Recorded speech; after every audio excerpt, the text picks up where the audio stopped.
بسم اللہ الرحمن الرحیم والعصر ان الانسان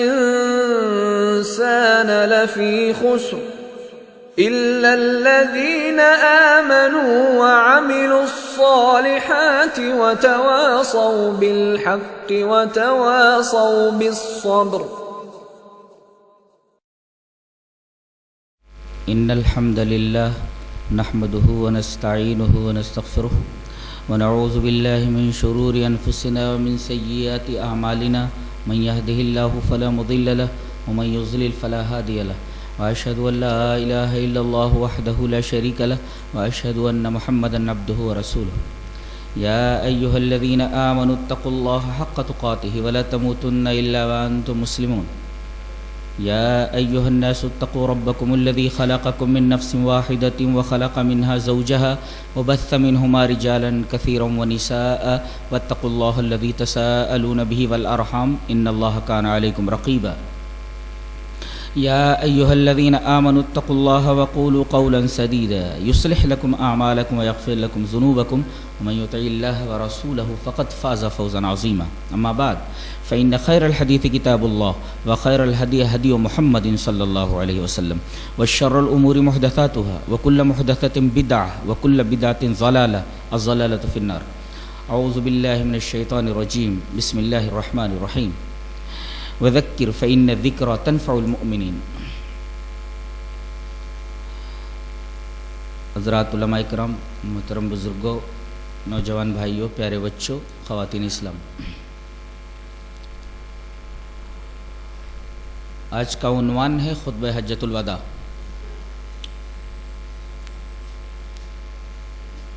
آئیے پہلے خطبہ پڑھ لیتے ہیں جسے نبی نے پڑھا تھا. وقد روى هذه الخطبة عدد من الصحابة ومنهم جابر بن عبد الله الأنصاري وجرير بن عبد الله البجلي وعبد الله بن عمر وعبد الله بن عمرو وعبد الله بن عباس ورافع بن عمرو المزني وأبو أمامة الباهلي وأبو بكرة الأنصاري والبراء بن عازب وجبير بن مطعم والحرماس بن زيد الباهلي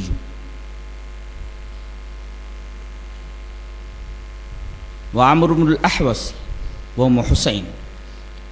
وجاء في رواية جرير بن عبد الله البجلي أن النبي صلى الله عليه وسلم قال له يوم خطبة الوداع استنصت الناس، فخطبهم يوم النحر حين ارتفع الضحى بين الجمرات على ناقته الأضباء واضعا رجليه في الغرز يتطاول ليسمع الناس مردفا أسامة بن زيد وأسامة رافع عليه ثوبه يظله من الحر وبلال آخذ بقود راحلته والناس بين قائم وقاعد فحمد الله وأثنى عليه.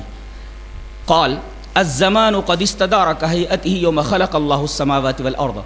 السنة 12 شهرا منها 4 حرم 3 متواليات ذو القعدة وذو الحجة والمحرم ورجب مزر الذي بين جمادى وشعبان.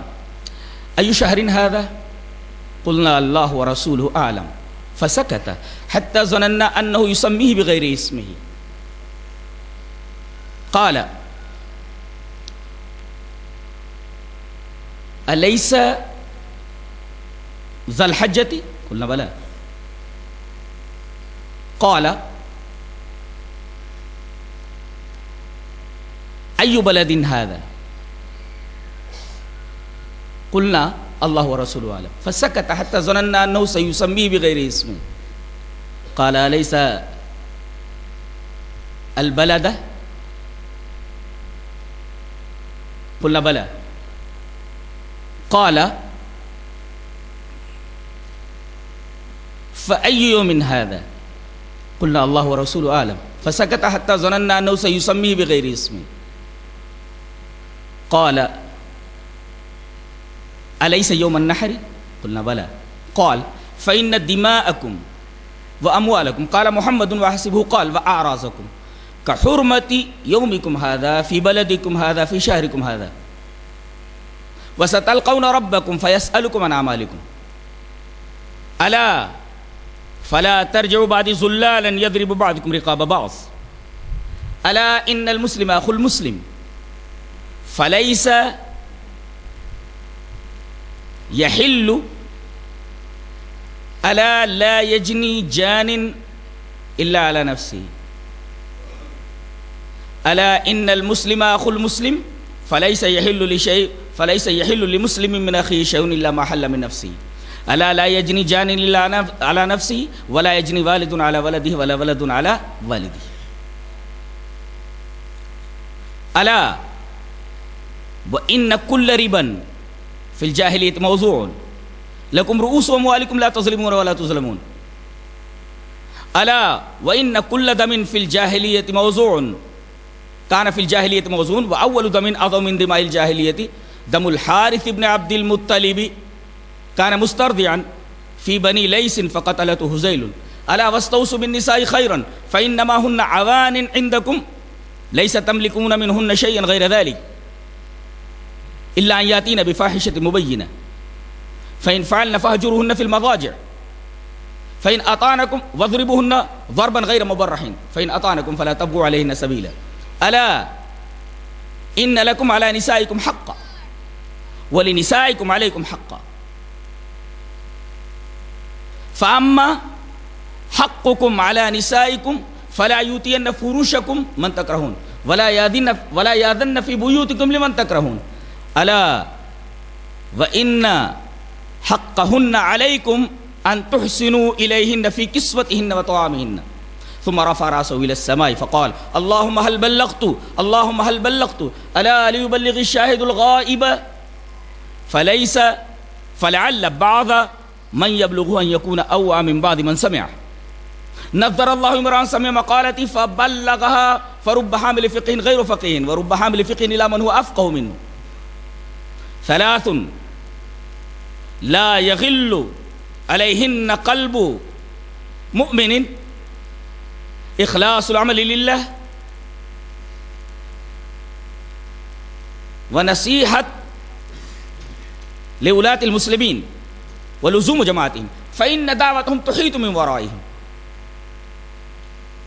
قال يا أيها الناس اتقوا الله ولو استعمل عليكم عبد يقودكم بكتاب الله فاسمعوا له واطيعوا فقال رجل من طوائف الناس يا رسول الله ماذا تعهد إلينا قال اعبدوا ربكم وصلوا خمسكم وصوموا شهركم وأطيعوا زامركم تدخلوا جنة ربكم قال أنا أوصيكم بالجار فأكثر حتى قلت إنه سيورث وقال إن الله قد آتى كل ذي حق حقه فلا وصية لوارث والولد للفراش وللآخر حجر وحسابهم على الله ومن ادعى إلى غير أبيه أو انتمى إلى غير مواليه فعليه لعنة الله التابعة إلى يوم القيامة لا تنفق المرأة شيئا من بيتها بإذن زوجها إلا بإذن زوجها فقيل يا رسول الله ولا الطعام قيل ذلك أفضل أموالنا قال ثم قال رسول الله صلى الله عليه وسلم العالم المنحة مردودة والدين مقضي والزعيم غارم وودع الناس وقالوا هذه خطبة الوداع او كما قال رسول اللہ صلی اللہ علیہ وسلم. یہ پورا خطبہ حجۃ الوداع ہے جو نبی کریم صلی اللہ علیہ وسلم نے دیا تھا. میرا خیال ہے کہ اس پر توجہ کم دی جاتی ہے. کروڑوں میں سے کوئی یاد کر لے تو یاد کر لے.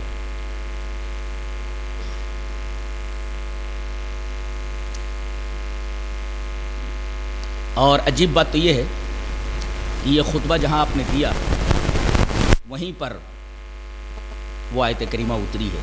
کون سی آیت کریمہ؟ آئیے ایک حدیث دیکھتے ہیں خطبے کی شرح. حدیث وعن طارق بن شہاب رضی اللہ تعالی اناس اليهود قالوا لو نزلت هذه الآية فينا لاتخذنا ذلك اليوم عيدا. فقال عمر رضي الله تعالى عنه أية آية؟ فقالوا اليوم أكملت لكم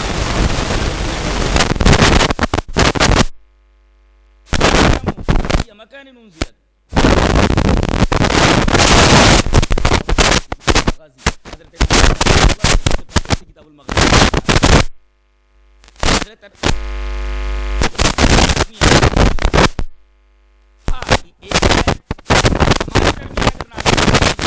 آیت نازل ہوئی تھی ہم لوگ اس کو عید کا دن بنا لیتے. حضرت عمر نے کہا کہ آئیے تو آیت کون سی آیت؟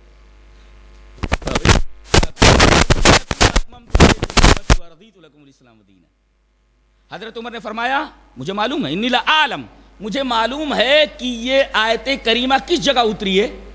انی لعالم ای مکان انزلت، مجھے معلوم ہے کہ یہ شاندار آیت الیوم اکملت لکم دینکم واتممت علیکم نعمتی ورضیت لکم الاسلام دینا کہاں اتری ہے، جس کے بارے میں تم یہ کہتے ہو کہ اگر ہمارے ہاں یہ آیت اترتی تو ہم لوگ اس کو عید کا دن بنا لیتے. مجھے معلوم ہے یہ آیت کہاں اتری ہے. بولے کہاں اتری ہے؟ بولے انزلت ورسول اللہ صلی اللہ علیہ وسلم واقف بعرفہ، یہ آیت کریمہ اتری ہے جب رسول اللہ صلی اللہ علیہ وسلم مقام عرفہ میں کھڑے ہوئے تھے.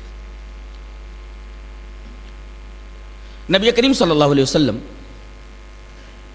کا یہ خطبہ جو میں نے ابھی پڑھا، اس کو خطبہ حجۃ الوداع بھی کہتے. حجۃ الوداع ایک نام ہے حجۃ البلاغ، ایک نام ہے حجۃ الاسلام. حجۃ الوداع اس وجہ سے کہا جاتا ہے کہ اس کے بعد نبی کریم صلی اللہ علیہ وسلم زیادہ دنوں تک زندہ نہیں رہے اور آپ اپنے رفیق اعلیٰ سے جا ملے. حجۃ البلاغ اس وجہ سے کہا جاتا ہے کہ آپ کی نبوی زندگی کا جو 23 سالہ دعوتی سفر ہے، اس پورے دعوتی سفر کو آپ نے اس خطبے کے اندر بیان فرما دیا. گویا پورے دریا کو کوزے میں بند کر دیا. اسی وجہ سے اسے حجۃ البلاغ کہا جاتا ہے، یعنی پوری شریعت آپ نے ایک ہی نشست کے اندر پہنچا دی. اور حجۃ الاسلام اس وجہ سے کہا جاتا ہے اس لیے کہ آیت کریمہ اتری الیوم اکملت لکم دینکم واتممت علیکم نعمتی ورضیت لکم الاسلام دینا. اور حجۃ الاسلام اس وجہ سے بھی کہا جاتا ہے کہ اسلام کے جتنے بنیادی اصول اور ضوابط ہیں سب اس خطبے کے اندر آ گئے. تو اس خطبے کا ایک نام حجۃ الوداع ہے، حجۃ البلاغ ہے اور حجۃ الاسلام. نبی کریم صلی اللہ علیہ وسلم ذیقعد کی 24ویں یا 25ویں تاریخ کو آپ مدینہ سے نکلے ہیں. ایک روایت کے مطابق ظہر پڑھ کر نکلے ہیں اور ایک روایت کے مطابق جو دارمی میں ہے آپ نے ظہر کی نماز ذوالحلیفہ میں پڑھی ہے. تو 24ویں یا 25ویں ذیقعد کو آپ مدینہ سے نکلے اور 4 ذی الحجہ کو اتوار کے دن مکہ پہنچے. آپ نے تمام ارکان ادا کیے. اس کے بعد آپ نے یہ شاندار خطبہ لوگوں کے سامنے پیش کیا. آئیے دیکھتے ہیں کہ خطبے کے اندر کیا ہے. اس خطبے کے راوی بہت سارے ہیں. ان تمام راویوں کے نام میں نے بتا دیے کہ کون کون ہے. حضرت جریر بن عبداللہ البجلی فرماتے ہیں کہ نبی کریم صلی اللہ علیہ وسلم نے ان سے حجۃ الوداع کے موقع پر کہا شور ہو رہا ہے، ذرا لوگوں سے بولو خاموش ہو جائیں. استنصت الناس، استنصت الناس، لوگوں کو چپ کرواؤ، لوگ شور مچا رہے ہیں. اس سے ایک نقطہ یہ ملا کہ جب خطیب خطاب کر رہا ہو تو لوگ شور نہ مچائیں بلکہ انتہائی غور کے ساتھ، انتہائی توجہ کے ساتھ اس کی باتوں کو سنیں، دل میں اتاریں، اس کان سے سنیں، اس کان سے نہ اڑائیں اور اس پر عمل کرنے کی کوشش کریں، دوسرے لوگوں تک پہنچائیں. استنصت الناس، لوگوں سے بولو کہ خاموش ہو جائیں، یعنی دین کی بات انتہائی خاموشی سے سننا چاہیے تاکہ وہ دل کی گہرائیوں میں اترے اور دین کی باتوں کی اہمیت کا اندازہ بھی ہوا کہ لوگ اس کان سے سن کر اس کان سے نہ اڑائیں، بہت غور سے سنیں. اور غور سے سننے کا مطلب، چپ چاپ سننے کا مطلب یہ ہے کہ لوگ سن کر کے اسے دل کی گہرائیوں میں اتاریں، اس پر عمل کریں اور لوگوں تک پہنچائیں. خطیب سنانے کے لیے نہیں سناتا بلکہ اس کے مقاصد ہوتے. استنصت الناس، جریر لوگوں سے بولو شور مچا رہے ہیں ذرا خاموش ہو جائیں. استنصت الناس. اور آگے بولتے ہیں فخطبہم یوم النحر، یوم النحر میں آپ نے خطبہ دیا. دیکھیے یہ دن بتا رہے ہیں، دن. اس سے ایک نقطہ یہ ملا کہ تقریر کے لیے، واعظ و نصیحت کے لیے کوئی خاص دن مقرر کرنا یہ بدعت نہیں ہے، اس لیے کہ آپ نے ایک دن متعین فرمایا اس خطبے کے لیے. لہذا اگر کوئی اعتراض کرے کہ کسی خاص دن کوئی جلسہ رکھنا اور وعظ و نصیحت کی محفل رکھنا، یہ نبی سے کہاں ثابت ہے؟ یہ تو بدعت ہے. بدعت نہیں ہے، بلکہ نبی کریم صلی اللہ علیہ وسلم نے یہ تقریر جب ڈیلیور فرمائی، لوگوں کے سامنے پیش کیا، تو یہ یوم النحر تھا، یعنی نہر کا دن تھا، یعنی دن متعین کیا جا سکتا ہے، بدعت نہیں ہے۔ اچھا، فخطبہم یوم النحر حین ارتفع الضحیٰ، یہ تقریر آپ نے کب فرمائی؟ جب چاشت کا وقت ہو گیا تھا، سورج چڑھ آیا تھا۔ اس کا مطلب دن بھی متعین کیا جا سکتا ہے، وقت بھی متعین کیا جا سکتا ہے، یعنی 10 بجے سے لے کر کے مغرب تک یہ دعوتی پروگرام چلے گا، یہ حدیث سے ثابت ہے جی۔ حین ارتفع الضحیٰ، جب چاشت کا وقت ہو گیا تب آپ نے یہ خطاب کیا۔ دن متعین ہے، وقت بھی متعین، دن کی تعین اور وقت کی تعین تقریر کے اندر جائز ہے۔ اچھا، بین الجمراتی، جمروں کے درمیان جہاں شیطان کی رمی کی جاتی ہے، اس کا مطلب ہے یہ اعلان کر دیا جائے کہ فلاں جگہ مسجد میں یہ پروگرام ہوگا یا یہ دعوتی پروگرام مسجد کے باہر ہوگا۔ بین الجمراتی، جمروں کے درمیان، کیا بات ہے۔ استنصت الناس فخطبہم یوم النحر حین ارتفع الضحیٰ بین الجمراتی، وقت کی تعین ہے، دن کی تعین ہے، جگہ کی تعین ہے۔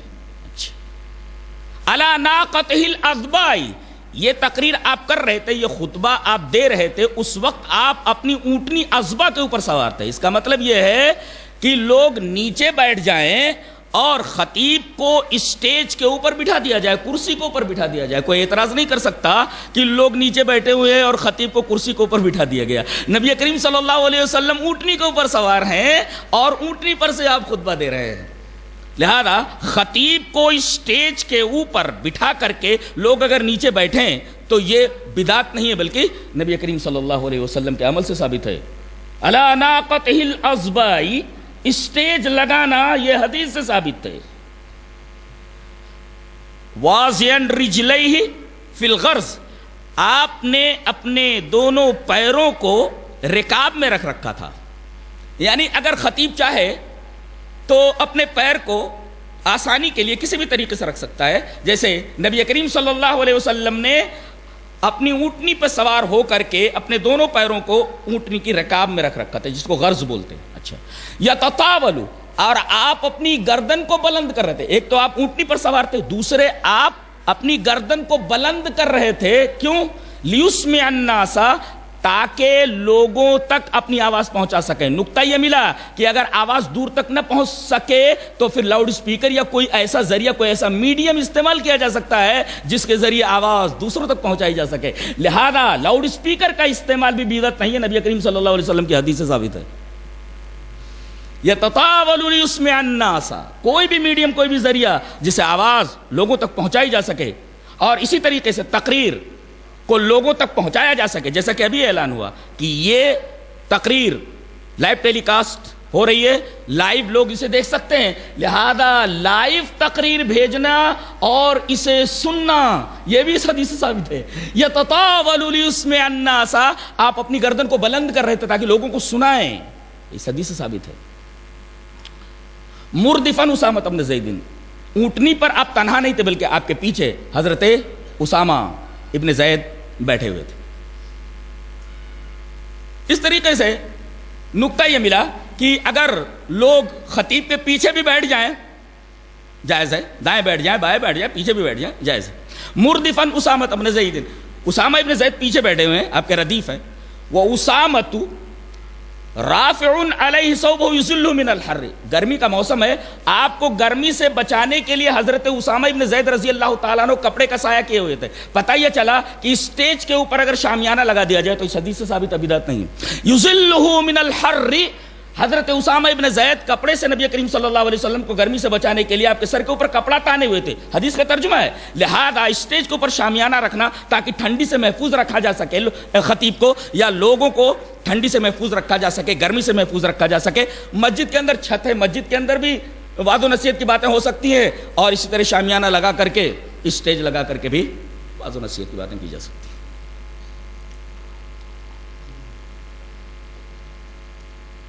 وبلال آخذ بقود راحلتہ، اور اونٹنی جس پر آپ بیٹھے ہوئے ہیں، جس اونٹنی کا نام ازبا ہے، اس کی مہار کو لگام کہہ لیجیے آپ، لگام تو گھوڑے کے اس کو بولتے ہیں، اس کو مہار بولتے ہیں، مہار۔ مہار کو پکڑے ہوئے تھے کہ اونٹنی ادھر ادھر نہ ہو. اس طریقے سے اگر لاؤڈ اسپیکر سامنے رکھ دیا جائے, سامنے موبائل رکھ دی جائے, یا اسی طریقے سے اور کوئی کام کر لیا جائے خطیب کے پاس کھڑے ہو کر کے, جائز. والناس بین قائم و قاعد, کچھ لوگ کھڑے تھے کچھ لوگ بیٹھے تھے, لہذا اگر کچھ لوگ بیٹھے ہوں اور کچھ لوگ کھڑے بھی ہوں جائز ہے.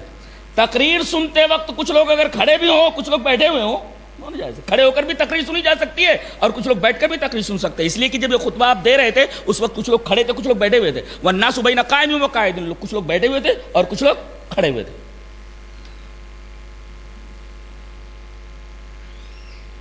اب آپ نے تقریر شروع کی, یہ تو کیفیت. فحمد اللہ واثنى علیہ, آپ نے سب سے پہلے اللہ تبارک و تعالیٰ کی تعریف کی اور اس کے بعد اللہ تبارک و تعالیٰ کی تعریف فرمائی, حمد کیا اور ثنا کی. پتہ یہ چلا کہ تقریر کا آغاز اللہ تبارک و تعالیٰ کی تعریف سے ہونا چاہیے, یوں الحمدللہ نحمدہ ونستعینہ وغیرہ. تو فحمد اللہ واثنى علیہ, تقریر کا آغاز اللہ تبارک و تعالیٰ کی تعریف سے ہونا چاہیے, اس لیے کہ تمام تعریفوں کا مستحق اللہ تبارک و تعالیٰ ہے. فحمد اللہ واثنى علیہ. اس کے بعد آپ نے یوں فرمایا, لوگوں سنو, الزمان قد استدار کہیئتہ یوم خلق اللہ السماوات والارض, زمانہ گھوم کر وہیں آ گیا ہے جس دن اللہ تبارک و تعالیٰ نے زمین اور آسمان پیدا کیا تھا. اس کا مطلب سمجھیں آپ؟ نہیں سمجھے, پھر سے ٹکڑا میں پھر سے پڑھ رہا ہوں. الزمان قد استدار کہیئتہ یوم خلق اللہ السماوات والارض, زمانہ گھوم کر وہیں آ گیا, وقت گھوم کر وہیں آ گیا. استدارہ مانے گھومنا, وقت گھوم کر وہیں آ گیا ہے, اس پوائنٹ پر آ گیا ہے جس پوائنٹ کے اوپر اللہ تبارک و تعالیٰ نے زمین اور آسمان کو خلق کیا ہے. اس کا مطلب میں سمجھاتا ہوں. اللہ نے فرمایا سورہ توبہ کے اندر, ان عدت اللہ 12 عند الشہور عند اللہ اثنا, ان عدت الشہور عند اللہ 12 شہرا یوم خلق اللہ السماوات والارض, مہینوں کی تعداد اللہ کے نزدیک 12 ہے جس دن اللہ تبارک و تعالیٰ نے زمین اور آسمان کی تخلیق فرمائی. مشرکین کیا کرتے تھے, ہر سال 11 دن آگے کر دیتے تھے. یاد رکھو, ہر سال مہینوں کو یہ لوگ خاص طور سے حج کے مہینوں کو 11 دن آگے کر دیتے تھے, مؤخر پیچھے کر دیتے تھے. اور پیچھے کرتے کرتے ذی قعدہ کہیں پہنچ گیا ہے, ذی الحجہ کہیں پہنچ گیا ہے, شوال کہیں پہنچ گیا ہے, اس لیے کہ ہر سال 11 دن کو پیچھے کر دے رہے, مؤخر کر دے رہے. وہ اب 33 سالوں میں جس وقت آپ یہ خطبہ دے رہے ہیں, 33 سالوں کے اندر یہ سلسلہ پورا ہو گیا اور ذی الحجہ کی صحیح تاریخ آ گئی, سارے مہینے اپنی جگہ ایک دم بالکل سیٹ ہو گئے. اس لیے کہ یہ سلسلہ جو غلطی سے چل رہا تھا, اس مقام پر آ کر کے یہ سلسلہ رک گیا اور صحیح ٹائم صحیح وقت پر یہ سلسلہ ٹھیک ہو گیا. نبی کریم صلی اللہ علیہ وسلم نے اسی وجہ سے فرمایا, الزمان قد استدار کہیئتہ یوم خلق اللہ السماوات والارض, زمانہ گھوم کر وہیں آ گیا ہے, اسی پوائنٹ پر آ گیا جس پوائنٹ کے اوپر اللہ تبارک و تعالیٰ نے اس دن کو پیدا فرمایا, جس دن اللہ نے زمین اور آسمانوں کو پیدا فرمایا. اور پھر آگے آپ نے فرمایا کہ مہینے کل 12 ہیں, السنت سال کے پورے مہینے 12, السنت 12 شہرا, مہینے پورے سال کے 12 ہیں جن میں 4 حرام کے مہینے ہیں, منہا 4 حرم, 3 تو متوالیات ہیں, الگ ترتیب ہیں, 3 متوالیات, ذوالقعدہ, ذوالحج, محرم, اور آخر میں چل کر کے ورجب مضر الذی بین جمادہ و شعبان, جمادہ اور شعبان کے درمیان, جمادہ الاخر اور شعبان کے درمیان جو رجب ہے آخر میں چل کر کے, یہ 4 مہینے, 3 مسلسل ہیں اور ایک بعد میں ہے, یہ 4 مہینے حرام کے مہینے ہیں. یہ آپ صلی اللہ علیہ وسلم نے مہینوں کے بارے میں ارشاد فرمایا, 3 متوالیات, ذوالقعدہ وذوالحجہ والمحرم ورجب مضر الذی بین جمادہ و شعبان. کہنے کے بعد آپ نے فرمایا, یہ بتاؤ یہ مہینہ کون سا ہے, ایو شہر ھذا. اس میں ایک نکتہ یہ ملا کہ کبھی کبھی اگر خطیب چاہے تو سامعین سے کوئی سوال کر سکتا ہے. اس سوال کا جواب دو. ایک نکتہ یہ ملا کہ کبھی کبھی خطیب خطبے کے دوران اگر سامعین سے کوئی سوال کرنا چاہے سوال کر سکتا ہے. آپ نے فرمایا ایو شہر ھذا، یہ مہینہ کون سا ہے؟ اب صحابہ کرام کیا جواب دیں؟ سب کو معلوم ہے کہ یہ مہینہ کون سا ہے، ذی الحجہ کا مہینہ ہے، سب کو معلوم ہے. نبی کریم صلی اللہ علیہ وسلم پوچھ رہے ہیں، صحابہ کرام نے فوراً ہتھیار ڈال دیا، کہا قلنا اللہ و رسولہ عالم، اللہ اور اس کے رسول زیادہ جانتے ہیں. اس کو کہتے ہیں اتباع. اتباع کا مطلب یہ ہے کہ نبی جو کہیں چپ چاپ، اگر سمجھ میں نہیں بھی آ رہا ہے، بدیہی چیز ہے، آدمی کی سمجھ میں آ رہی ہے وہ چیز، اور اگر نبی پوچھ رہا ہے تو احتیاط کا تقاضا یہ ہے کہ جواب نہ دیا جائے، اللہ اور اس کے رسول کے اوپر چھوڑ دیا جائے. حیرت کی بات تو یہ ہے کہ نبی کی حدیث موجود رہتی ہے اور پوری دیدہ دلیری کے ساتھ حدیث کو چھوڑ دیا جاتا ہے. یہاں صحابہ کرام کو معلوم ہے بالیقین کہ یہ مہینہ کون سا مہینہ ہے، اس کے باوجود وہ نبی کریم صلی اللہ علیہ وسلم سے کہہ رہے ہیں اللہ و رسول عالم، اللہ اور اس کے رسول زیادہ جانتے ہیں. یہاں اطاعت اور اتباع کا مفہوم سمجھ میں آیا کہ چاہے آپ کی سمجھ میں آئے یا نہ آئے، آپ مکمل اپنے آپ کو اللہ اور اس کے رسول کے حوالے کر دیجئے. یہی تو بات قرآن حکیم میں کہی گئی، فلا وربک لا یؤمنون حتی یحکموک فیما شجر بینہم ثم لا یجدوا فی انفسہم حرجا مما قضیت ویسلموا تسلیما. ویسلموا کہہ دیا جاتا تو تھوڑی گنجائش تھی، لیکن تسلیمہ اس کا جو مفعول مطلق ہے جو لایا گیا، یہ بتا رہا ہے کہ مکمل طور سے آپ بکامل ہی اپنے آپ کو سرنڈر کر دیں. اللہ اور اس کے رسول اس کے بارے میں جو فیصلہ کریں یا جس مسئلے کے بارے میں جو فیصلہ کریں وہ ہمیں تسلیم ہے. اور آپ ایک بات اچھی طرح ذہن نشین کر رہے ہیں، دنیا کی یہ واحد ہستی ہے جسے دلیل نہیں مانگی جاتی، اس لیے کہ نبی سر سے پیر تک دلیل ہوتا ہے اور دلیل سے دلیل نہیں مانگی جاتی. اس کے علاوہ اگر کوئی صحابی ہے، صحابی تک سے دلیل مانگی جائے گی. امام کو تو چھوڑیے، پیر کو تو چھوڑیے، کسی شخصیت کو تو چھوڑیے کہ بہت بڑی شخصیتوں سے دلیل نہ لی جائے، بہت بڑے اماموں سے دلیل نہ مانگی جائے، بہت بڑے صحابیوں سے دلیل نہ مانگی جائے. سب سے دلیل مانگی جائے گی سوائے اس ہستی سے جو سراپا دلیل ہے. وہ مسکرائے تو دلیل، وہ بیٹھے تو دلیل، وہ اٹھے تو دلیل، اور چلے تو قانون چلے، رک جائے تو اسلام کا قانون رک جائے. نبی سراپا دلیل ہوتا ہے اور دلیل سے دلیل نہیں مانگی جاتی. اگر صحابی ہے تو اسے دلیل مانگی جائے. آئیے ایک حدیث دیکھ لیتے ہیں، صحابی سے بھی دلیل مانگی جائے. دلیل حدیث اس طرح وان ابی عمار قال قلت لجابر رضی اللہ تعالی عنہ الضبوع صید ہی قال نعم قال قلت آکلها قال نعم قال قلت اقاله رسول اللہ صلی اللہ علیہ وسلم قال نعم رواہ الترمذی فی کتاب الحج. حضرت امام ترمذی رحمہ اللہ اس حدیث پاک کو ایسے ہی کتاب الحج کے اندر لائے. ابو عمار ایک تابعی ہیں، تابعی وہ ہے جس نے صحابی کو دیکھا اور صحابی وہ ہے جس نے نبی کو دیکھا. تو تابعی ہے ابو عمار، وہ کہتے ہیں کہ میں نے مشہور صحابی حضرت جابر سے یہ کہا کہ حضرت ایک مسئلہ پوچھنا ہے. کہا کہ کیا؟ کہا کہ یہ بجو جو ہوتا ہے، بیجر بجو، یہ شکار ہے؟ بولے ہاں. پھر آپ پوچھ رہے ہیں کہ کیا میں اس کو کھا سکتا ہوں؟ بولے ہاں کھا سکتا ہوں. اب دیکھو کہہ رہے ہیں وہ شکار ہے، بولے ہاں شکار ہے. اب پوچھ رہے ہیں کہ آپ اس کو کھا سکتے ہیں؟ کھا سکتے ہیں.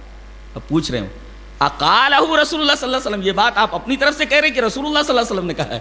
بولے ہاں رسول اللہ صلی اللہ علیہ وسلم نے کہا ہے. اس کا مطلب یہ ہے کہ صحابی بھی اگر دلیل نہ دے اپنے مسئلے کی تو صحابی کو اس بات کو نہیں مانا جائے گا، اللہ ہے کہ وہ نبی کریم صلی اللہ علیہ وسلم کی کوئی حدیث پیش کرے.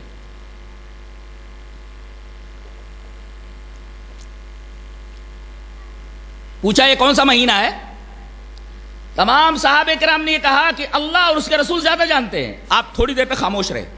نکتہ یہ ملا کہ اگر درمیان میں مقرر تقریر کرتے کرتے تھوڑا ٹھہرے تو ٹھہرنا جائز ہے، تاکہ لوگ تجسس میں رہے کہ مقرر آگے کیا کہنا چاہتا ہے. فسکت، درمیان میں آپ نے سکوت فرمایا. حتی ظننا، صحابہ کرام کہتے ہیں ہمیں یہ گمان ہو گیا، ہمیں ایسا لگا کہ لگتا ہے آپ اس مہینے کا کوئی دوسرا نام رکھنے والے ہیں. صحابہ کرام کو دیکھو معلوم ہے کہ کون سا مہینہ ہے. کہتے ہیں کہ آپ نے سکوت فرمایا، ہمیں یہ گمان ہوا کہ کہیں اس مہینے کا نام بدل کر آپ کوئی دوسرا مہینہ، کوئی نام دوسرا تو نہیں رکھنا چاہ رہے. آج دیکھیے ایک فرقے کے ہاں تمام مہینوں کے نام بدل دیے گئے ہیں، تمام مہینوں کے نام بدل دیے گئے ہیں. صحابہ کرام رضوان اللہ تعالی علیہم اجمعین یہ کہہ رہے ہیں کہ ہم یہ سمجھ رہے تھے کہ اس مہینے کا نام بدل کر کے آپ کوئی دوسرا نام رکھنا چاہتے. اس کا مطلب مہینوں کے نام کے بدلنے کا اختیار صرف اور صرف اللہ اگر حکم دے تو اس کے اذن سے، اس کے حکم سے صرف نبی بدل سکتا ہے. اب خاموش ہو گئے. یہاں تک کہ ہم نے یہ گمان کیا، ہمیں یہ لگا کہ آپ اس مہینے کا شاید کوئی دوسرا نام رکھنا چاہتے ہیں۔ آپ نے فرمایا کیا یہ مہینہ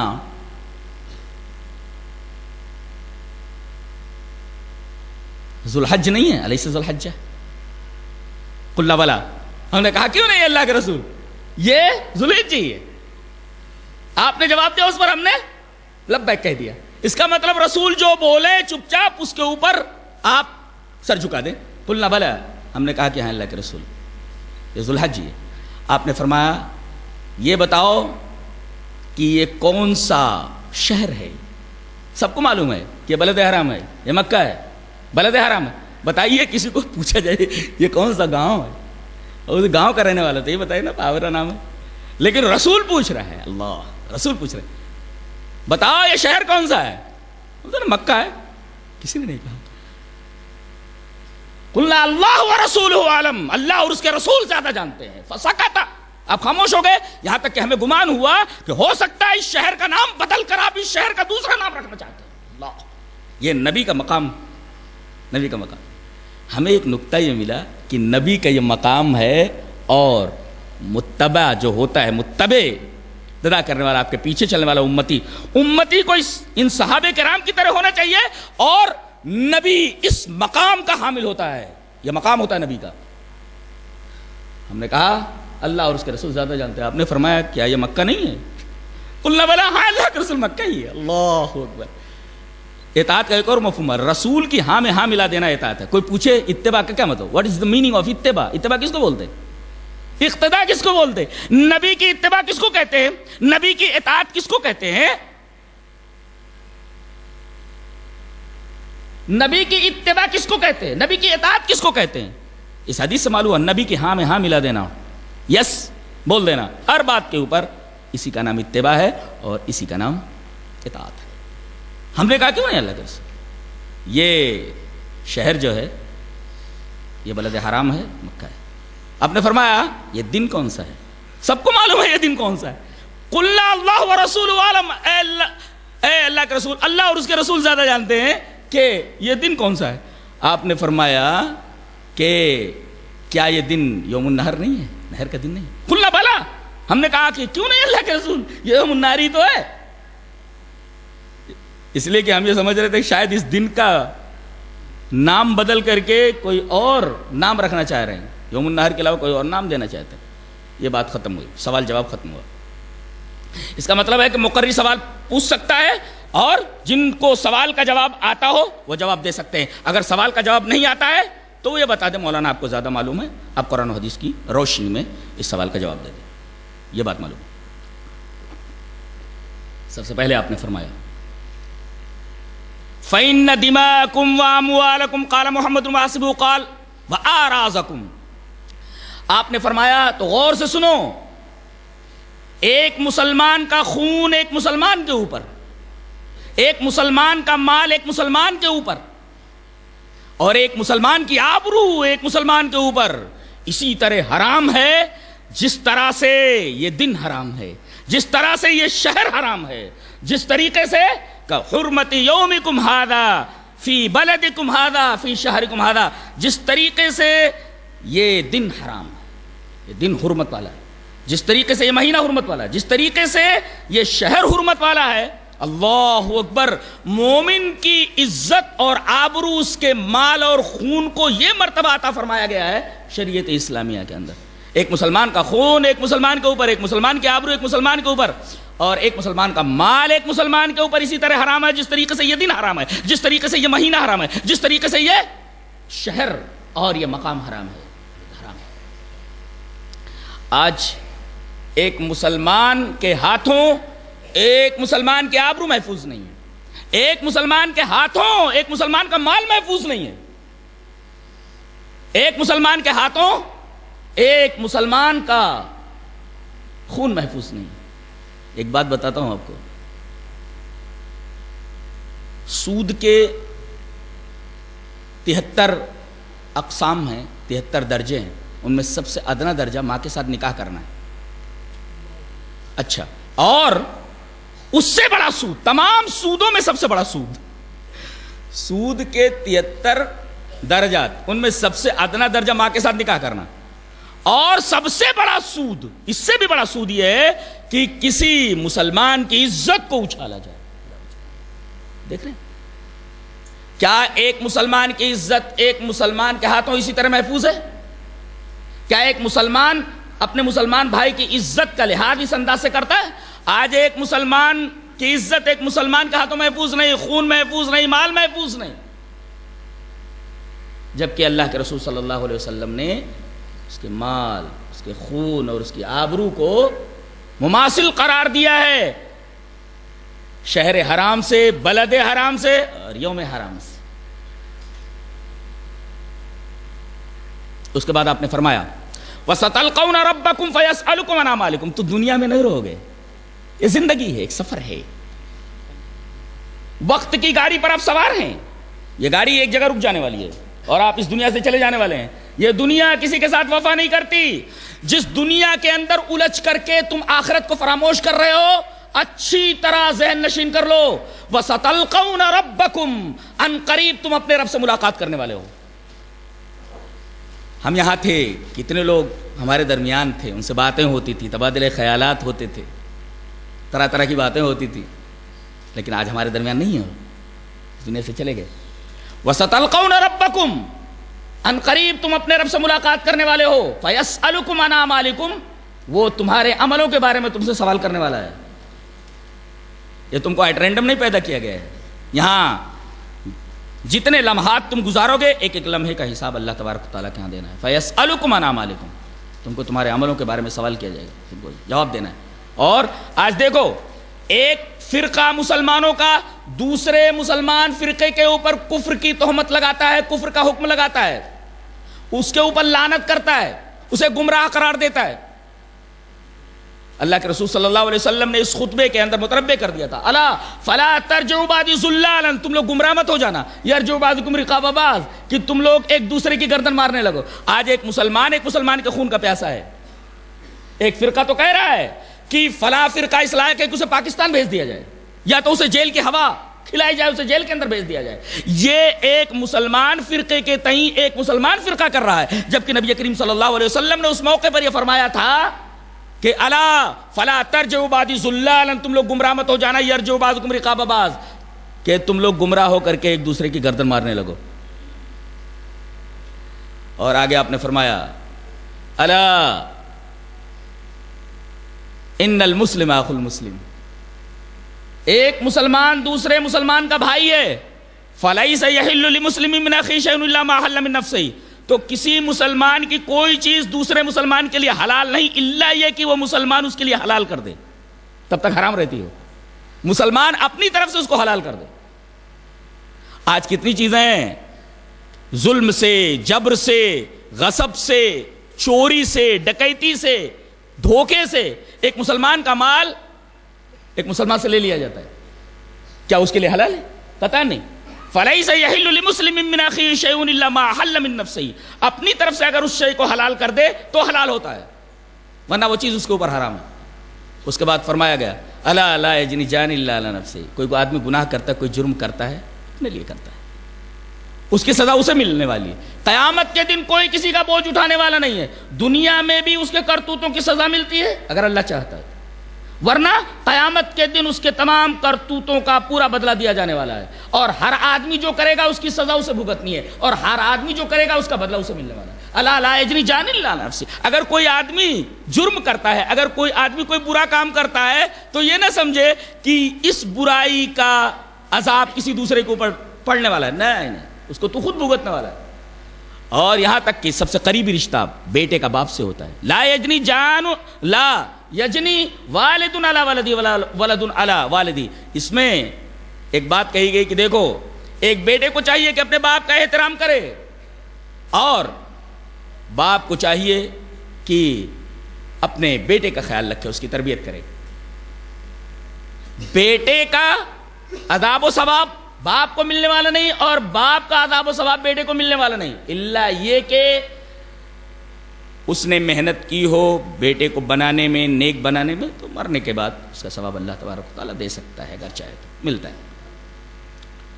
اس کے بعد یہ فرمایا گیا الا وَإِنَّ كُلَّ رِبًا فِي الْجَاهِلِيَّةِ مَوْزُونٌ، سود کی جتنی بھی قسمیں ہیں، نبی کریم صلی اللہ علیہ وسلم نے ارشاد فرمایا کہ ایک زمانہ ایسا آئے گا کہ کوئی آدمی ایسا نہیں بچے گا جو سود کھانے والا نہ ہو، ہر آدمی سود میں ملوث ہو جائے گا.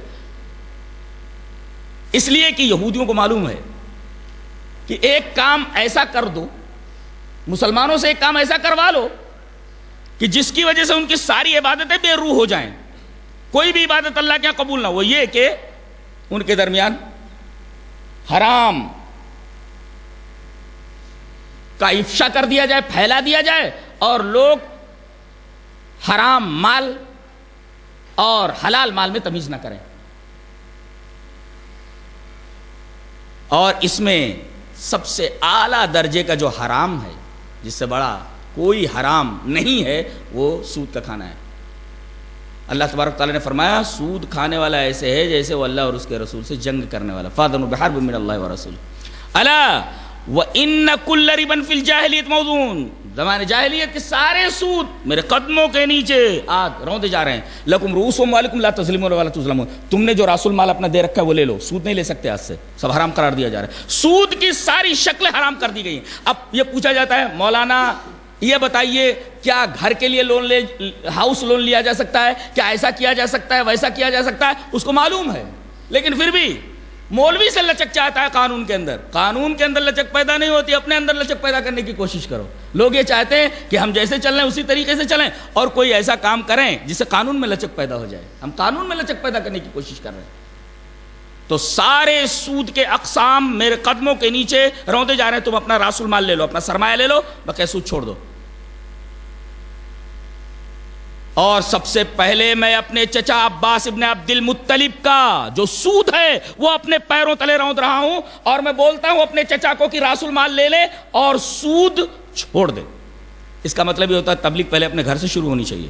لوگ ہیں کہ ابھی اپنا گھر سدھرا نہیں، محلہ سدھرا نہیں، گاؤں سدھرا نہیں، پتہ نہیں کہاں کہاں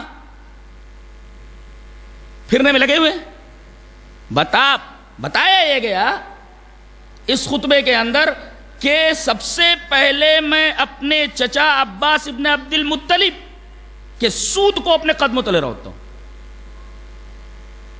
بھلائی کا حکم دینا اور برائی سے روکنا سب سے پہلے اپنے گھر سے شروع ہونا چاہیے. کتنی شاندار تعلیم. اور آگے آپ نے فرمایا،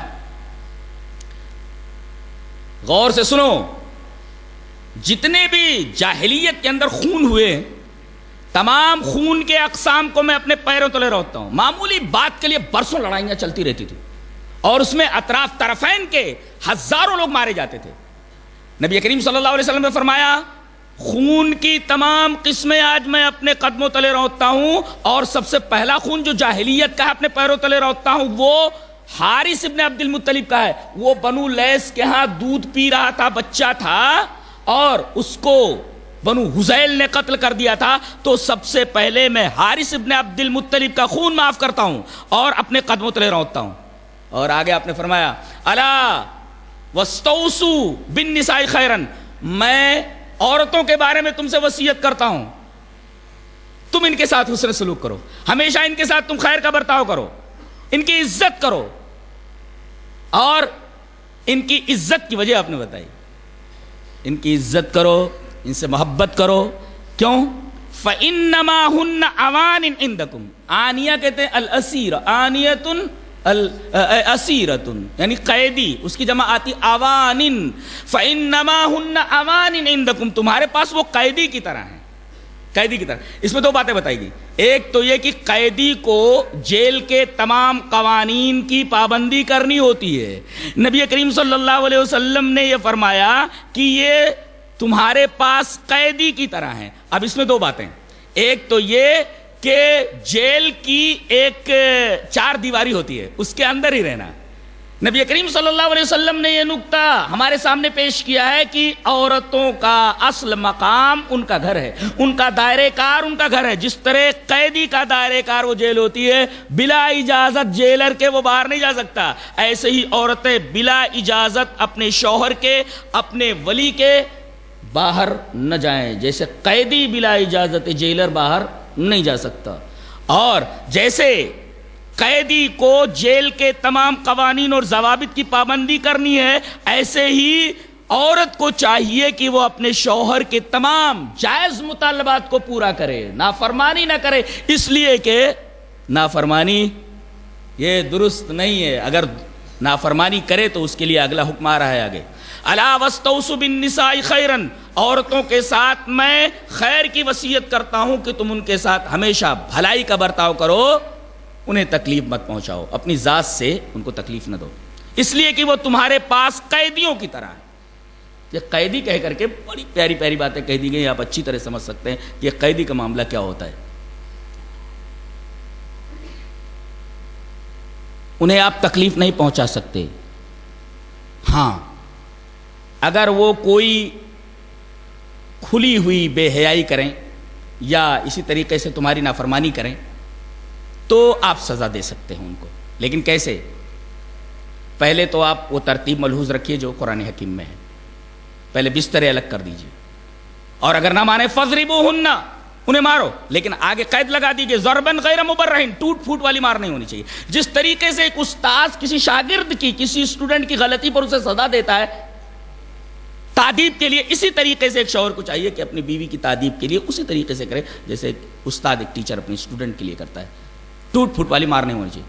فَإِنْ أَطَاعْنَكُمْ فَلَا تَبْغُوا عَلَيْهِنَّ سَبِيلًا، اگر وہ مان جائیں تو پھر ان کے اوپر خامخواہ زیادتی مت کرو اور اس طریقے سے ان کے پیچھے نہ پڑ جاؤ۔ مان گئی ہے نا، اب ان کے پیچھے پڑنے کی کیا ضرورت ہے؟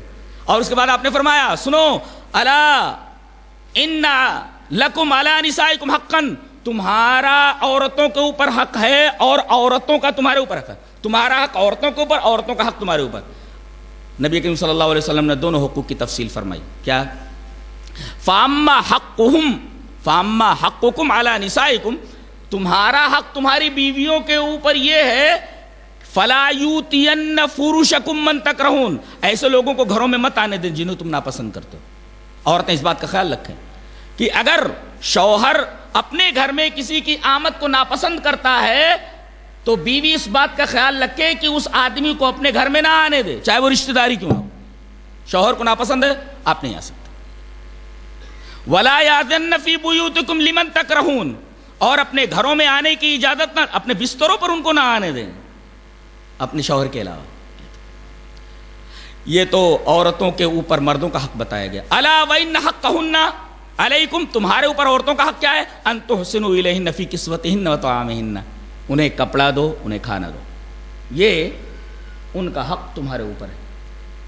کپڑا تمہارے ذمے، کھانا تمہارے ذمے۔ نبی کریم صلی اللہ علیہ وسلم نے عورتوں کو حقوق بیان کرنے کے بعد آپ نے اپنا سر آسمان کی طرف اٹھایا، ثم رفع رأسه إلى السماء، اس سے ایک نقطہ یہ ملا کہ آدمی تقریر کے وقت اشارہ کر سکتا ہے، اشارہ کرنا جائز ہے، درست ہے۔ کوئی کہے کہ فلاں ہاتھ ہلا رہا ہے، فلاں انگلی کر رہا ہے، اس طرح ہلا رہا ہے، اس طریقے سے اشارہ کر رہا ہے، تو اس کا جواز ہے۔ ثم رفع رأسه إلى السماء، سر بھی اٹھا سکتا ہے، سر دائیں بائیں گھما سکتا ہے، اس کا جواز موجود ہے۔ ثم رفع رأسه إلى السماء، آپ نے اپنا سر مبارک آسمان کی طرف اٹھایا اور فرمایا اللہم هل بلغت، اللہم هل بلغت، اے اللہ کیا میں نے پہنچا دیا، اے اللہ کیا میں نے پہنچا دیا۔ اس سے یہ پتہ چلتا ہے کہ ہر ایک نبی کے اوپر جو ذمہ داری ڈالی گئی تھی اپنی اپنی امتوں کے پاس اللہ کی بات پہنچانے کے لیے، ہر نبی نے بلا کم و کاست پوری دیانتداری کے ساتھ، پوری امانت کے ساتھ وہ پیغام اور وہ دعوت اپنی امت کے پاس پہنچا دی، اپنی امت کے پاس پہنچا دی۔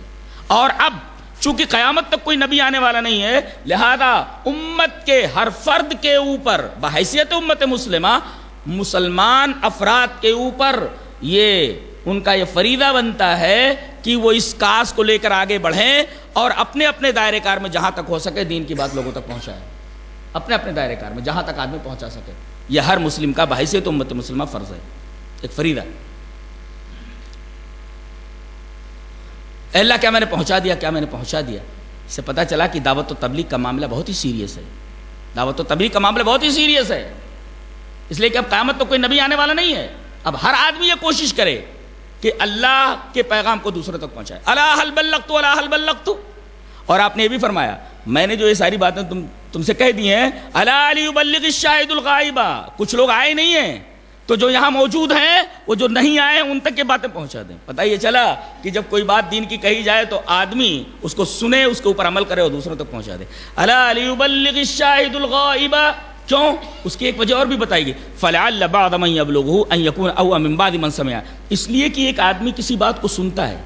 میں ایک حدیث بیان کرتا ہوں, ہو سکتا ہے کہ اس حدیث کے اندر کوئی ایسی بات ہو, کوئی ایسا نکتہ ہو, کوئی ایسا پہلو ہو, کوئی ایسا پیغام ہو جس پیغام کی طرف میری نگاہ نہ گئی ہو. وہ حدیث دوسرے عالم تک پہنچ گئی, دوسرے تک پہنچ گئی, اس کے اندر سے اس کو ایک پیغام مل جاتا ہے. لہذا جو آدمی یہاں حاضر ہے, حدیث کی بات, میری بات, اللہ کی بات جو میں کہہ رہا ہوں وہ لوگوں تک پہنچا دو. اور اس کے بعد آپ نے فرمایا کہ دعوت کا کام اتنا اہم ہے, جو پہنچائے گا اس کے لیے میری دعا ہے. نظر اللہ عمران سمع مقالتی فبلغها, اللہ اس آدمی کو تر و تازہ رکھے, ہرا بھرا رکھے, جو میری بات کو سنے, سمع مقالتی فبلغها, میری بات سننے کے بعد لوگوں تک پہنچا دے. یہ تبلیغ کا مقام ہے. تبلیغ کا اس میں دو باتیں ہیں خاص طور سے. نظر اللہ, غور سے سنیے, نظر اللہ عمران سمع مقالتی, اللہ اس آدمی کو ہرا بھرا رکھے جو میری بات کو سنے. اب آپ سے میں سوال کرتا ہوں کہ آپ کی بات کیا؟ دو ہی بات تو کیا؟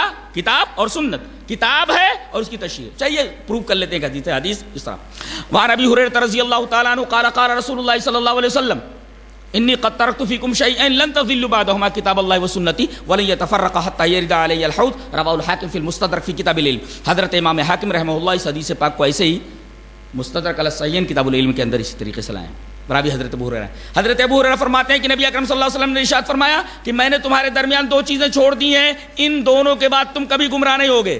پتہ یہ چلا کہ آپ کی بات دو چیزیں ہیں, اللہ کی کتاب اور آپ کی حدیث.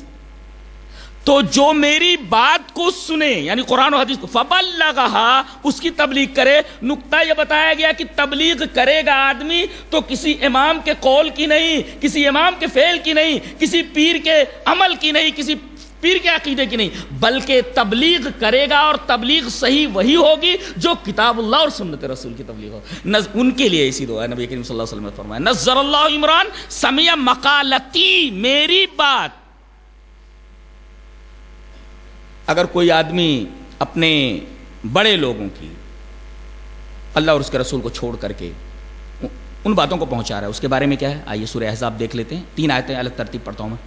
یوم تقلب وجوہہم فی النار یقولون یا لیتنا اتانا اللہ واتانا الرسول ربنا انا اطعنا سادتنا وکبراءنا فاضلونا السبیل ربنا آتهم ضعفین من العذاب والعنہم لعنا کبیرا.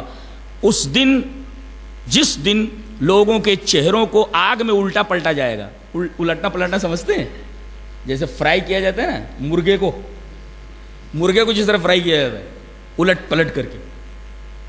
اللہ یہ فرما رہا ہے اس دن تمہارے چہروں کو الٹ پلٹ کر کے آگ کے اندر اس طریقے سے بھونا جائے گا جیسے مرغے کو بھونا جاتا ہے.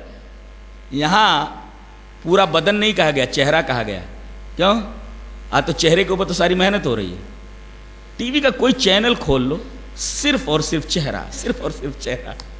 جتنے ایڈورٹیزمنٹ ہے دیکھو سب کے سب چہرے پر یہ لگا لیا جائے تو ایسا ہو جاتا ہے, ویسا لگا لیا جائے تو ویسا ہو جاتا ہے, یہ فیئر ہے تو یہ فلاں ہے, یہ فیاں فلاں. اللہ یوم تقلب وجوہہم فی النار, جس دن ان کے چہروں کو آگ میں الٹا پلٹا جائے گا. چلا کر کہیں گے یا لیتنا اطعنا اللہ واطعنا الرسول, ہائے ہم نے اللہ کی اطاعت کی ہوتی اور رسول کی اطاعت کی ہوتی. دیکھیے یہاں اطعنا اللہ واطعنا الرسول, دو ہی اطاعتیں ہیں. وہی مقالہ ہے, مقالتی, اطاعت رسول اور اطاعت الہی. اس کو چھوڑ کر کے ہم نے کیا کیا؟ ربنا انا اطعنا سادتنا وکبراءنا فاضلونا السبیل. اے اللہ ہم نے اپنے سادات کی, اپنے بڑوں کی, کبیر کی جمع کبرا, کبیر مانے بڑا, ہم نے اپنے بڑوں کی بات مانی, اللہ اور اس کے رسول کی اطاعت چھوڑ کر کے. فاضلونا السبیل, ہم راستے سے بھٹک گئے, انہوں نے ہمیں راستے سے ہٹا دیا. تو اللہ وہ تو گمراہ ہوئے ہی, ان کے اوپر ڈبل لعنت فرما, ڈبل عذاب فرما. ربنا آتہم ضعفین من العذاب ولعنہم لعنا کبیرا, بڑی لعنت فرما اور عذاب ان کے اوپر ڈبل کر دے. یہاں دیکھیے اب اطعنا اللہ واطعنا الرسول کو چھوڑ کر کے ربنا انا اطعنا سادتنا وکبراءنا, وہاں دو چیزیں, ایک اطعنا اللہ اطعنا رسول, یہاں سادتنا وکبراءنا, بڑے لوگ اور سادات لوگ, خاندان کے لوگ, فلاں صاحب. کسی صاحب نے یہ کہا ارے نماز کا طریقہ فاطمہ بتائیں گی یا نماز کا طریقہ بخاری بتائیں گے؟ اب دیکھیں یہ اپنے سادات کو لے کر کے چل رہے ہیں. ربنا انا اطعنا سادتنا وکبراءنا فاضلونا السبیل، انہوں نے ہمیں راستے سے بھٹکا دیا. تو دو چیزیں، نظر اللہ اور دعوت کا کام کرنے والوں کے لیے، قرآن و حدیث پہنچانے والوں کے لیے اللہ کے رسول صلی اللہ علیہ وسلم نے دعا فرمائی. تو کتاب و سنت کی تبلیغ کیجئے اور آپ نبی کریم صلی اللہ علیہ وسلم کی اس دعا کے دائرے میں آ جائیے. نظر اللہ امرا سمع مقالتی فبلغها فلعل بعض من يبلغه ان يكون اوا من بعد من سمع.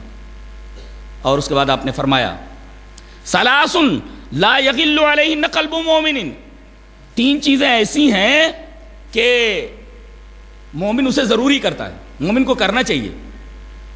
ایک تو اخلاص العمل للہ، ایک تو ہر عمل وہ اللہ کے لیے کرے، اللہ کے لیے کرے.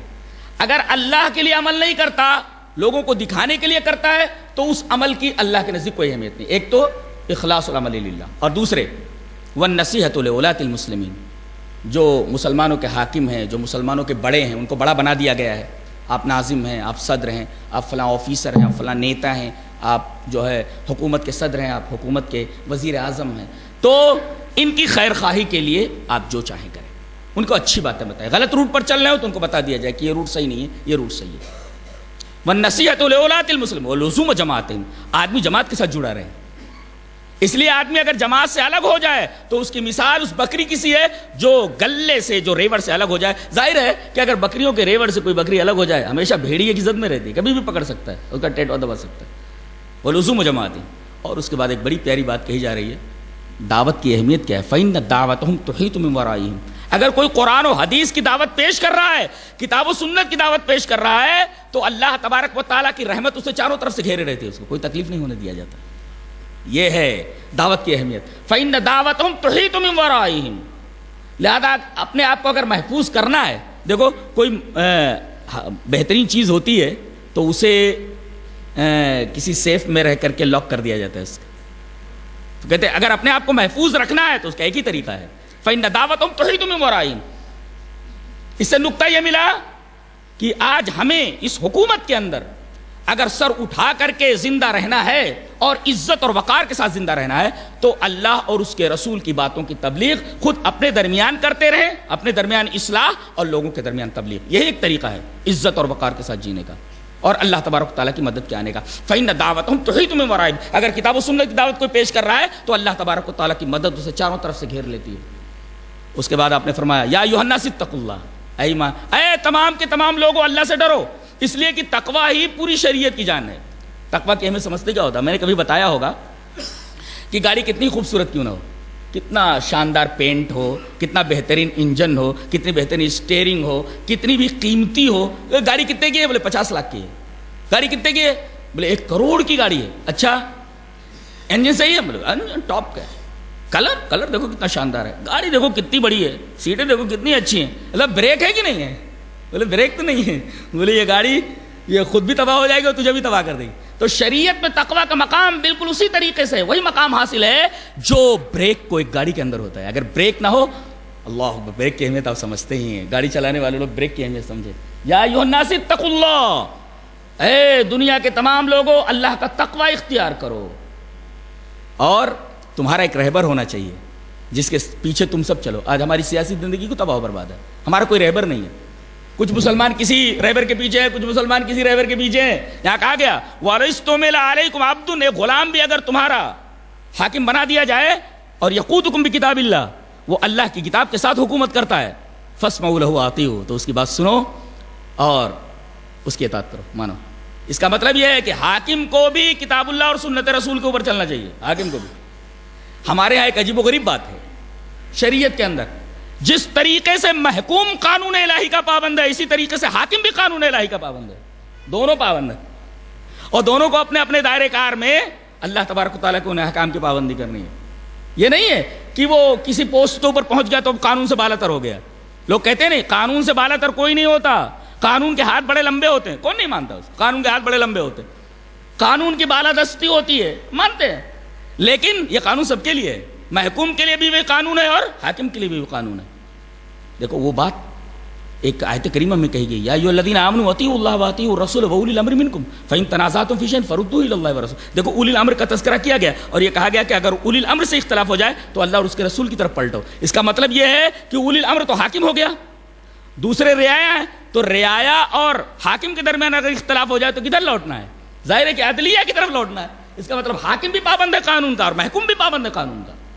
یہ بات فرمائیے وَلِسْتُمِلَ عَلَيْكُمْ عَبْدٌ يَقُودُكُمْ بِكِتَابِ اللَّهِ فَاسْمَعُوا لَهُ وَأَطِيعُوا. اس کے بعد آپ نے فرمایا ایک آدمی کھڑا ہوتا کہتا ہے اے اللہ کے رسول کوئی نصیحت فرمائیے, کوئی نصیحت فرمائیے. فقال رجل من طوائف الناس یا رسول اللہ ماذا تعهد الینا, کوئی نصیحت فرمائیے. دیکھیے چل رہے ہیں آپ, آدمی جب دنیا سے رخصت ہونے والا ہوتا ہے, چلنے والا ہوتا ہے, یا اپنے گھر سے کہیں جانے والا ہوتا ہے, تو کچھ خاص باتیں, بڑی تفصیل نہیں بولتا, وہ تفصیلی بات نہیں کرتا, کچھ خاص باتیں اپنے گھر والوں کو بتا دیتا ہے. بیٹا ذرا اسکول پابندی سے جاتے رہنا. بیوی کو کچھ خاص نصیحتیں کرتا ہے, زیادہ تفصیل میں نہیں جاتا, چند خاص باتیں بتا دیتا. چونکہ نبی کریم صلی اللہ علیہ وسلم کا یہ حج فرسٹ اینڈ لاسٹ, پہلا حج ہے اور آخری حج ہے. زندگی میں آپ نے ایک ہی حج کیا ہے, اور آپ کو یہ معلوم ہونا چاہیے کہ یہ حج جو ہے حجۃ الوداع, اس کے اندر یہ تقریر ہو رہی ہے, سن 9 ہجری کے اندر فرض ہوا. سوال کر سکتے ہیں آپ کہ سن 9 ہجری کے اندر جب حج فرض ہوا تو سن 9 ہجری کے اندر کیوں نہیں گئے آپ؟ ایک نکتہ ہے آپ کو کرنا تھا, آپ کے 2 حج ہو جاتے. سن 9 ہجری کے اندر فرض ہوا تو آپ سن 9 ہجری کے اندر کیوں نہیں گئے؟ سن 10 ہجری کے اندر کیوں گئے؟ اور فرسٹ اینڈ لاسٹ اس کو کیوں بنایا آپ نے؟ جواب اس کا یہ ہے کہ اس وقت تک عرب کے بے شمار بدو قبائل, ان کی عورتیں ننگے آ کر کے کعبہ کا طواف کیا کرتی. نبی کریم صلی اللہ علیہ وسلم کو یہ پسند نہیں تھا کہ جب میں وہاں پر حاضر ہوں تو میں یہ ننگا پن دیکھوں, برہنہ عورتوں کو دیکھوں, برہنہ لوگوں کو دیکھوں.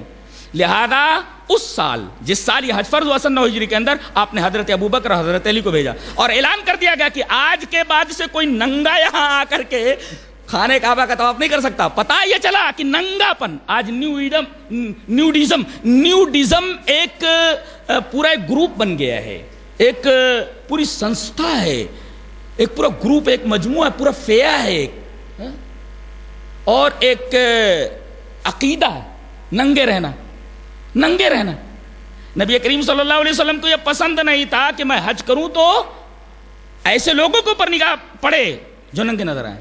آپ نے اس کی وجہ سے, اس بے حیائی کی وجہ سے, اس بے حیائی کو نہ دیکھوں, آپ نے 1 سال حج کو کینسل فرمایا, نہیں گئے آپ. بلکہ اعلان فرما دیا گیا کہ اگلے سال سے کوئی آدمی آئے گا تو ننگا طواف نہیں کرے گا. اس کا مطلب اسلام میں بے حیائی کا کوئی تصور نہیں. اسلام حیا کی دعوت دیتا ہے, حیا کی دعوت دیتا ہے. اب چونکہ آپ رخصت ہونے والے ہیں, آپ نے جب یہ تقریر فرمائی, ایک آدمی پوچھ رہا ہے, اس لوگوں نے کہا کہ اللہ کے رسول ہمارے لیے کچھ نصیحت فرمائے. نصیحت دیکھیں کتنی پیاری. اعبدوا ربکم, توحید کو مضبوطی سے پکڑو, عبادت کرو تو صرف اللہ کی. یہ دیکھیں مضبوطی سے پکڑو اس کو. اعبدوا ربکم, عبادت صرف اللہ کی. اچھا, وصلوا خمسکم, 5 وقت کی نماز مضبوطی سے. وصوموا شہرکم, سال بھر میں ایک مہینہ رمضان کا آتا ہے, اس مہینے کا احترام کرو, روزہ رکھو. وَأَطِيعُوا ذَا أَمْرِكُمْ, اور تمہارا جو حاکم بنا دیا گیا ہے تم اس کی اطاعت کرو.